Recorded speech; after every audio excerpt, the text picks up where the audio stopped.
How's it going? I'm Ben from Gears and Gasoline. We're here at Lime Rock Park for Gridlife, and this is my 2001 Toyota MR2. We are racing in GLTC, the wheel-to-wheel series this weekend. And yeah, let me give you a quick tour around the car.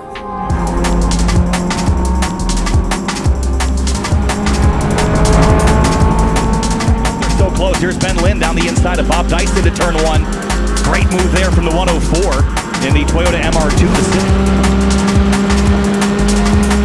Yeah, so this is a 2001 Toyota MR2. It originally came with a 1.8 liter 1ZZ engine from Toyota. It now is a wide body car. We've obviously got a livery on it with our sponsors Valvoline and Advanced Auto Parts. For wheel-to-wheel racing, we had to put a 8-point cage in it. So this is a really high quality 8-point cage that I had installed by Arts and Fab in Minnesota. Whole car with the hardtop and everything. The hardtop's not on the car, obviously, but the whole thing was 3D scans, and then he made the cage off of that. We have got a little ballast system in here. So right now the car's running 0 ballast, but sometimes we need to put in weight to make the car power to weight legal. So I want to run the car with a certain amount of horsepower, and in order to get it to the amount of weight that we need in order to make that legal, it needs to be 12.5 pounds per horsepower. We need to throw a ton of weight in. So right now the car weighs 2,500 pounds with me in it. It's one of the heavier MR2 Spyders, honestly. Previously it weighed like 2,300 pounds. We've had it up to 2,800 pounds, but these cars can get really light. Usually people that are building them for the track will make them as light as possible. For wheel-to-wheel racing, we had to make it a little bit heavier. Around back, the engine back here. So really interesting part about this car, this is a 2AR FXE engine out of a 2013 Toyota Camry Hybrid. Toyota built that engine to be super fuel efficient, so it's an Atkinson cycle engine. It's got a really big intake cam and a really small exhaust cam for big overlap to run really efficiently. So what we did was take out the exhaust cam, throw in another intake cam on the exhaust side, and then you've got basically hot cams. It made 230 wheel horsepower on E85 on the dyno, and all of this stuff was devised by a guy named Mark from Frankenstein Motorworks.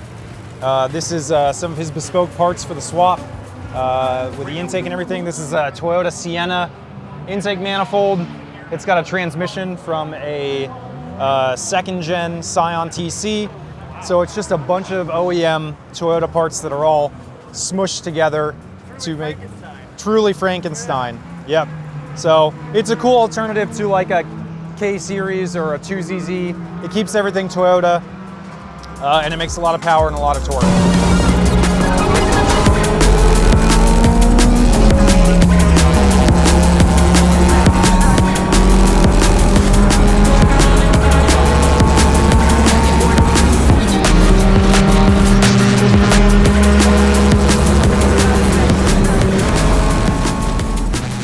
And yeah, we've got, for wheels, we're running Konig Hypergrams, 9-inch wheels in the front, 10-inch wheels in the back. These are actually a very specific setup for the rears. Goodwin Racing did a specific run with Konig for specifically the ND Miata and the Fiat 124, because they can fit a really wide wheel in the back, but they also want 17s in 4x100. 17s in 4x100 is a really hard combo to find, and a 10-inch wide 17 4x100 is really hard to find. And somebody let me know that Goodwin Racing had this combo going with Konig, and yeah, it's really nice to be able to. This is a 255, and it's actually a wide enough wheel to support that much tire. In the front, we've got 9s with a 235, and yeah, it's pretty good. If I can make a request to Konig, please make these with a more negative offset. That would be great, so I can run less spacer. But anyways, other than that, other than having to run a spacer, no, it fits pretty well. I'd love to get a little bit more offset, but all this stuff is like a work in progress. So this is an exhaust system that was built by Mark from Frankenstein Motorworks. Just uses a bunch of Vibrant components, universal stuff, Vibrant muffler, Vibrant tubing, so it's just mild steel, or 304 stainless, I think, actually. We've got our rain light, which is required for GLTC racing. in the rain. If it rains at all, you've got to have this. So it's very, very bright, so you can see it in the daytime in the rain. So for suspension, the car has Fortune Autos, Fortune 510 coilovers. We've got, I think, 7K springs in the rear, Swift springs, and 6K up front. It's got white line sway bars, front and rear. It's really, really important to try and dial in the balance on these mid-engine cars, especially when they have over double the factory horsepower. The stock 1ZZ had 107 wheel horsepower, and now we're making 230. So there's a lot that you want to try and get balanced so the car isn't sketchy. It's still sketchy. It's still hard to drive. The biggest thing we need to change right now, it's open diff, and with this much horsepower, we're just lighting up the tire in the middle of a corner. So the history of this car is I got it in West Virginia from a man who said that he traded 2 AR-15s and 2 1911s for it. He had a suspended driver's license and had actually gotten the car impounded before. It was a very West Virginia experience. No offense to anyone from West Virginia, but it's really nice to think back on like how wild the car was when I got it, and like how far it's kind of come from there. It was a real basket case. It's still a basket case, but on the interior, we've got this Brid bucket seat. I actually took this out of my Evo race car, which is broken.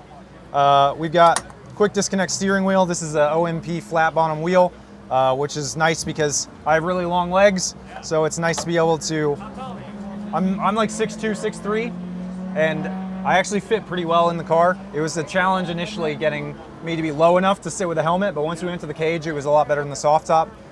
But the flat bottom wheel kind of helps give me a little bit more leg room. We've got all this safety stuff for GLTC. We've got kill switch, fire suppression system, all that kind of stuff. But yeah, so the transmission is a EB60 transmission from a Scion TC 2nd gen. So it's a 6-speed. Reverse is all the way over here, then first is here. Yeah, so it's all cobbled together, but all Toyota stuff. We're running a Haltech ECU and then an IC7 like dash system from Haltech. This is super, super nice. It gives me a ton of data. The car runs on E85 and 93 octane, so it's tuned for flex fuel. And this will actually like let me see my air fuel ratio. It'll show me my ethanol content, all this kind of stuff like while I'm on track. Shows me a ton of data. The Haltech is a fantastic system.